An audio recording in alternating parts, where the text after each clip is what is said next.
सम्भवतः रवि लामिछानेले यति जिम्मेवार भाषण कहिल्यै गरेका थिएनन् जुन आज आफ्ना सांसदहरूका अगाडि गरेका छन्। 2/3 नजिकको शक्तिशाली दलको सर्वोच्च नेताको रूपमा उनले आज असाध्यै परिपक्व र जिम्मेवार नेताको रूपमा आफूलाई प्रस्तुत गरेका छन्। तर नेपाली जनताले अब हामीलाई कुनै बहाना बनाउन नपाउने गरी दिल खोलेर स्पष्ट र लगभग 2/3 बहुमत दिएका छन्। अब केको बाधा, अब केले अड्काउँछ हामीलाई? अब अड्काउने भनेको तपाईँ हाम्रो नियतले मात्रै हो। 30 मिनट भन्दा बढी बोलेका रविका हरेक लाइन सांसदहरूका लागि दिव्य उपदेश भन्दा कम थिएनन्। ठुलो शक्ति हामीले प्राप्त गरेका छौँ। जति ठुलो शक्ति त्यति ठुलो जिम्मेवारी साथी हो। कृपया यो जिम्मेवारीको महसुस यहाँहरूले गर्नुहोला। म जहाँ जुन ब्याकग्राउन्डबाट आउनु भएको छ म सबैलाई स्वागत गर्न चाहन्छु। राष्ट्रभित्र सिङ्गो देशको अनुहार छ। रविको त्यो मन्तव्य यति शक्तिशाली थियो कि सारा सांसद एक टक रविलाई हेरिरहेका थिए, उनका शब्द पछ्याइरहेका थिए।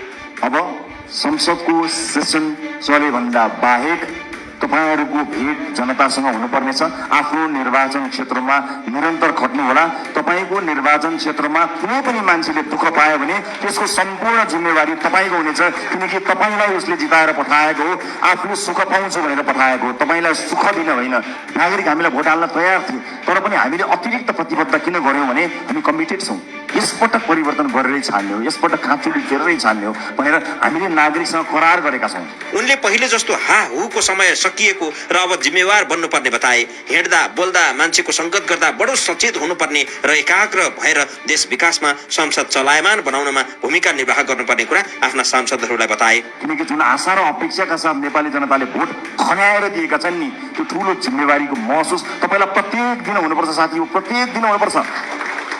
यो देश अहिले पनि बन्दैन भने कहिले पनि बन्दैन भनेर साथीहरूले भनेका छन्, हर ठाउँमा भनेका छन्। तपाईँ भोट माग्न जाँदाखेरि आमा बाहरूले रुँदै के भनेका छन् तपाईँलाई थाहा छ? बाबु यो देश बचाऊ भनेका छन्। सुन्दाखेरि यो देश बचाऊ कति सामान्य कुरा हो नि, कति गहन कुरो छ, कति गहिरो कुरो छ, कति ठुलो कुरो छ भन्नुहोस् त।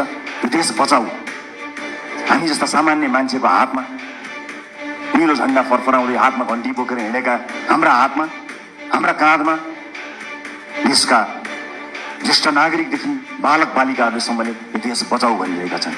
यो जिम्मेवारी हो। सांसदका रूपमा आएका जनप्रतिनिधिहरूलाई लक्षित गर्दै कडा तर अर्थपूर्ण सन्देश दिएका रविले सांसदहरूलाई व्यक्तिगत स्वार्थभन्दा माथि उठेर समाज र राष्ट्रको हितमा काम गर्न निर्देशन दिए।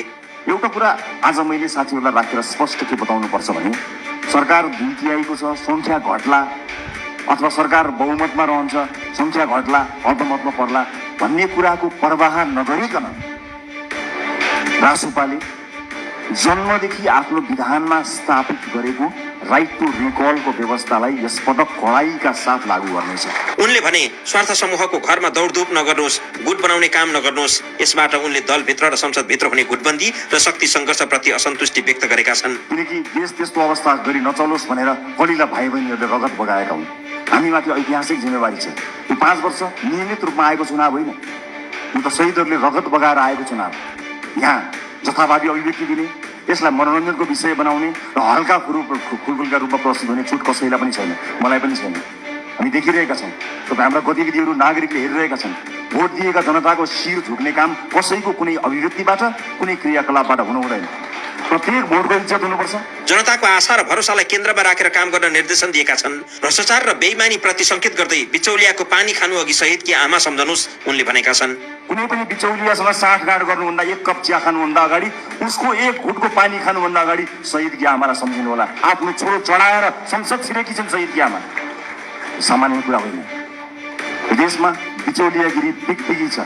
मैले छोटो समयको राजनीतिमा जुन देखेँ त्यो अनुभव तपाईँलाई सुनाउँदैछु। तपाईँहरूलाई विचलित बनाउन, तपाईँलाई प्रभावित बनाउनको निमित्त मानिसहरू दौडन्छन्। देशको परिस्थिति यस्तो छ कि सरकार बनेको बेलुकाबाट एउटा समूह सरकार ढाल्न सक्रिय रहन्छ। उनले प्रत्येक सांसदलाई आफ्नो भोटको जिम्मेवारी महसुस गर्न, मिडियामा अभिव्यक्ति दिनु अघि पर्याप्त छलफल गर्न, आफ्नो क्षेत्रमा मात्रै बजेट केन्द्रित नगर्न र नागरिकसँग सधैँ नजिक रहन सुझाव दिएका छन्। अन्त्यमा उनले स्पष्ट चेतावनी दिएका छन्, मन्त्री बनाइदिनुहोस् भनेर नआउनुहोस्।